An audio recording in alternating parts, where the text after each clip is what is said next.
Avez-vous remarqué en 2025, quelque chose de très important est en train de se produire? Mais presque personne n'en parle. Pourquoi des millions de Canadiens annulent-ils leurs vols et laissent-ils leurs hôtels vides? Est-ce à cause de la politique des droits de douane ou plus profondément, d'une confiance qui s'est évanouie? La réponse se cache dans 10 États qui à première vue n'ont rien en commun mais qui subissent aujourd'hui l'impact le plus fort. Et si vous manquez le dernier, vous passerez à côté de l'indice le plus clair que l'Amérique est en train de perdre sa place dans le cœur même de son voisin le plus proche.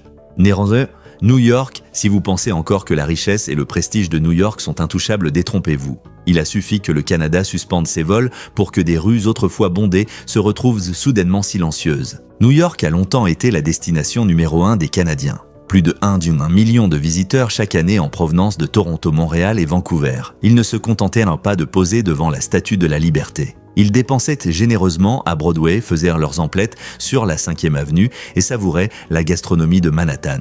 Selon NYC & Company, rien que dans la restauration et l'hôtellerie, les Canadiens apportaient plus de 1,5 milliard de dollars par an. Sans eux, des milliers d'emplois vacillent, des serveurs de Hell's Kitchen aux chauffeurs Uber de Brooklyn. Rien qu'en février 2025, les recettes de la taxe de vente dans la région de Buffalo-Niagara ont chuté de 7%. Dans certaines zones touristiques, comme les Adirondacks, la fréquentation canadienne s'est effondrée de 66%. En cause des droits de douane de 25% sur les produits canadiens et la possibilité pour les agents frontaliers de fouiller les téléphones sans justification, des mesures qui ont poussé Ottawa à réagir pour protéger ses citoyens. Pour New York, si proche de la frontière et si dépendante du tourisme transfrontalier, le choc a été immédiat. Quand les avions cessent de décoller et que les Canadiens ne viennent plus, ce sont les Américains qui perdent le prix en emploi, en moyens de subsistance et en cette certitude autrefois inébranlable que l'Amérique prospérera toujours. Un guide touristique new-yorkais confie « Chaque année, j'accueillais plus de 1000 élèves canadiens. Aujourd'hui, je ne fais que voir mes visites s'annuler les unes après les autres. Je ne suis pas en colère, juste triste, car je sais qu'ils ne veulent plus venir. » Les États-Unis étaient autrefois fiers d'être une terre d'accueil pour le monde entier. Aujourd'hui même, leur plus proche ami s'en va. Sans manifestation, sans bruit, simplement en choisissant un autre endroit où placer sa confiance. La Floride. Si vous pensez que la Floride sera toujours pleine à craquer grâce à son soleil et ses plages, vous oubliez peut-être qui depuis des décennies en est le visiteur le plus fidèle. La Floride a longtemps été considérée comme le jardin de vacances des Canadiens. Chaque année, plus de 4,2 millions d'entre eux s'y rendent, plus que depuis n'importe quel autre pays. Selon Visit Florida, les visiteurs canadiens génèrent près de 7 milliards de dollars de recettes touristiques par an, soutenant des secteurs clés comme l'immobilier de villégiature, les soins médicaux, la restauration et le commerce de détail. Mais aujourd'hui, ils tournent progressivement le dos à l'État, préférant le Mexique, l'Europe, ou tout simplement rester chez eux. Pourquoi ? À cause de nouvelles politiques fiscales, de déclarations jugées méprisantes et d'avertissements du gouvernement canadien concernant un traitement arbitraire à la frontière. Une employée dans les soins aux personnes âgées dont les clients réguliers étaient de Canadiens confie « Ils n'étaient pas seulement des clients mais des amis des voisins. Les perdre, ce n'est pas seulement perdre un revenu, c'est perdre une partie de la vie que j'aimais. Quand les pistes d'aéroport ne résonnent plus que du vent, ce sont les réceptionnistes cuisiniers, employés d'hôtels qui voient leurs heures réduites ou leurs emplois supprimés. Les commerces et restaurants familiaux ferment plus tôt, faute de clients. Les recettes fiscales issues des ventes chutent pesant sur l'éducation, la santé et les services publics. Les Canadiens choisissaient la Floride non seulement pour son climat, mais aussi pour le sentiment d'être accueillis. Quand le respect s'efface, ils s'en vont en silence et l'on ne s'en rend compte que lorsqu'il est déjà trop tard. Numéro 3, le Nevada. Imaginez un instant, vous entrez à Las Vegas et sous les lumières éclatantes, les rangées de sièges dans les casinos sont vides. Ce jour pourrait bien arriver si le Canada suspendait tous ses vols vers les États-Unis. Les Canadiens représentent depuis longtemps la première clientèle internationale du Nevada, comptant pour 25% de l'ensemble des visiteurs étrangers en 2023, soit 1,66 million de séjours, rapportant plus de 2 milliards de dollars. Et ils ne se contentent pas de jouer au casino, ils dépensent dans les hôtels, restaurants, excursions et autres spectacles. Aujourd'hui, les réservations venues du Canada ont chuté de près de 40%. Parcs d'attractions, restaurants, gastronomiques, centres commerciaux, tous constatent une baisse inédite. Serveurs, chauffeurs, barmen, artistes indépendants voient leurs heures réduites, leurs salaires amputés ou leurs emplois supprimés. Les propriétaires de petits restaurants et de boutiques de souvenirs peinent à payer leur loyer. Les recettes fiscales issues du tourisme et des divertissements s'effondrent, impactant la santé publique, le logement social et les aides aux plus vulnérables. Mais la perte la plus douloureuse n'est pas financière, c'est ce sentiment d'avoir été abandonné par un ami de longue date. Les Canadiens ne se retirent pas parce qu'ils n'ont plus les moyens, mais parce qu'ils ne se sentent plus les bienvenus. Si même Las Vegas, symbole de fête et d'effervescence, commence à ressentir le froid venu du Nord, alors il est temps pour l'Amérique de rebâtir la relation sur la sincérité. Car Vegas est toujours plus belle avec des amis, pas seulement avec des clients. Numéro 4, la Californie. La Californie a longtemps été le rêve du monde entier. Mais si vous demandez aujourd'hui à un Canadien, il pourrait bien vous répondre « Nous rêvons plutôt de l'Europe ou du Mexique ». État le plus peuplé des États-Unis et porte culturelle et économique sur le Pacifique, la Californie accueillait plus de 2,1 millions de visiteurs canadiens en 2023, plus que n'importe quel autre État. De Los Angeles à San Francisco, ils étaient le moteur de la haute saison touristique, des séjours balnéaires, des festivals culturels, mais aussi du tourisme médical et académique. Pourtant, rien que sur le premier trimestre 2025, les réservations venues du Canada ont chuté de 42%. Les billets pour Universal Studios Disneyland ou les excursions le long de la côte se vendent au ralenti. Les centres commerciaux, notamment près des aéroports internationaux, enregistrent des baisses de chiffre d'affaires allant jusqu'à 35%. Les plages autrefois bondées au printemps paraissent désormais désertes comme un lundi banal. Un propriétaire de bar à smoothies à Venice Beach confie: « Depuis 15 ans l'été, les Canadiens représentaient 70% de mes ventes. Cette année, je regarde mes smoothies fondre, sans personne pour les acheter. » Ils sont partis en Espagne. La Californie était autrefois la plus belle vitrine des États-Unis aux yeux du monde, mais quand même le Canada, son ami le plus proche, tourne le dos. Il est peut-être temps de se demander: sommes-nous encore aussi séduisants qu'avant? On n'a pas besoin de tout perdre pour comprendre ce qu'on a perdu. Il suffit de perdre la bonne personne. Et pour la Californie, cette bonne personne, c'est le Canada. Pas besoin de campagnes publicitaires tapageuses, ce qu'il faut, c'est des excuses sincères et des politiques suffisamment respectueuses. Car perdre un bon voisin, ce n'est pas seulement perdre des touristes, c'est perdre une relation bâtie sur la confiance. Numéro 5, l'Arizona. On pense souvent que l'Arizona n'a besoin que de son soleil pour attirer les visiteurs. Mais la vérité, c'est que ce qui réchauffe vraiment l'État, ce sont aussi les vols en provenance du Canada. Et lorsque ces vols s'arrêtent, c'est toute une saison de vie qui disparaît pour des centaines de communautés locales. Chaque hiver, près de 400 000 Canadiens venaient en Arizona pour fuir le froid. Ils louaient des maisons, se soignaient, achetaient des voitures, jouaient au golf et s'intégraient à la vie locale. Mais après l'appel à suspendre les voyages, les séjours longue durée ont chuté de 50%. Les villes de villégiature se sont vidées. Les fêtes en plein air et les concerts communautaires n'ont plus de public. Les employés de parcours de golf, les infirmières privées et les serveurs de restaurants ont perdu entre 30 et 60% de leurs revenus en haute saison. Les commerçants propriétaires d'Airbnb et restaurateurs locaux ont dû réduire leur activité ou fermer plus tôt. Une restauratrice de Mesa raconte: « Ils m'appelaient chez Sister Cheryl et chaque Noël m'apportait des biscuits canadiens. Cette année, ils ne sont pas venus, juste un message. » Nous aimons toujours l'Arizona, mais nous n'aimons plus la façon dont l'Amérique nous regarde. L'Arizona a toujours son soleil, mais le soleil ne suffit pas à retenir les gens quand la confiance s'est envolée. Les Canadiens ne se détournent pas, à cause du climat, mais à cause du froid, dans les relations humaines. Il est temps de se demander: une seule décision prise à la frontière nord peut-elle ébranler les communautés les plus paisibles du sud-ouest? Peut-être que nous étions bien plus dépendants de ce lien, sans même le réaliser. Naissons, le Texas. Quand on entend Texas, on imagine souvent un État qui n'a besoin de personne.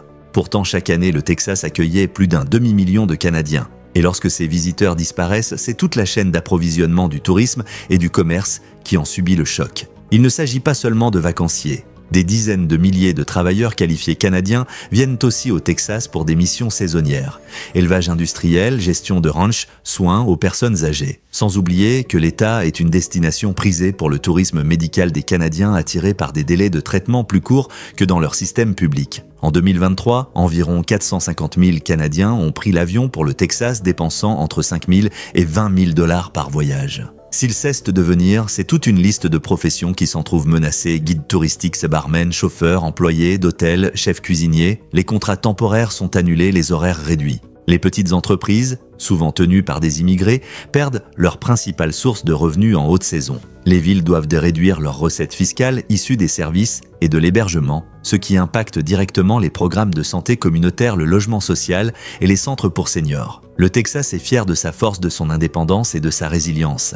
Mais la vraie force ne réside pas dans la dureté, elle se mesure à la capacité de préserver la confiance. Quand un ami comme le Canada s'éloigne, non par hostilité mais parce qu'il ne se sent plus le bienvenu, c'est un signal d'alarme. Le Texas n'a pas à supplier qui que ce soit, mais il doit se regarder dans le miroir et se montrer courtois, respectueux, ouvert.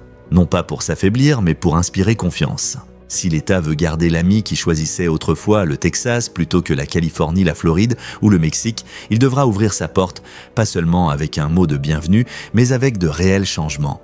Négère en 7, l'État de Washington. Si vous avez déjà vécu dans le nord de l'État de Washington, il vous suffisait de voir défiler les plaques d'immatriculation de Colombie-Britannique sur l'autoroute I-5 pour savoir que la journée serait bonne.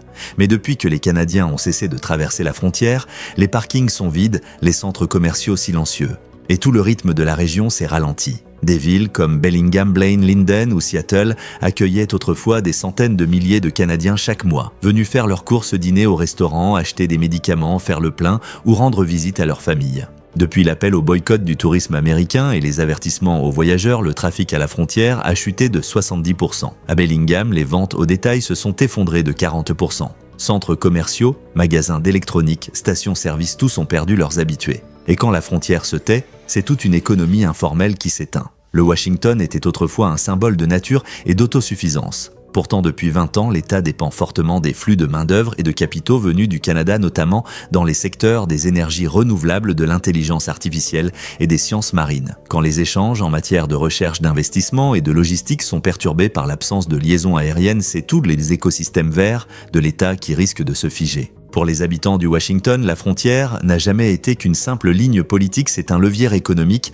un lien de voisinage. Et quand cette porte se referme sans coup de feu, ni déclaration, il ne reste que le silence et le regret. Numéro 8, le Vermont. Si vous pensez que le Vermont est un havre de paix indépendant de tout, imaginez-le sans aucun visiteur canadien pendant 3 mois d'affilée. Le Vermont n'a pas de grand aéroport international, mais dépend directement de la ligne aérienne reliant Montréal à Burlington.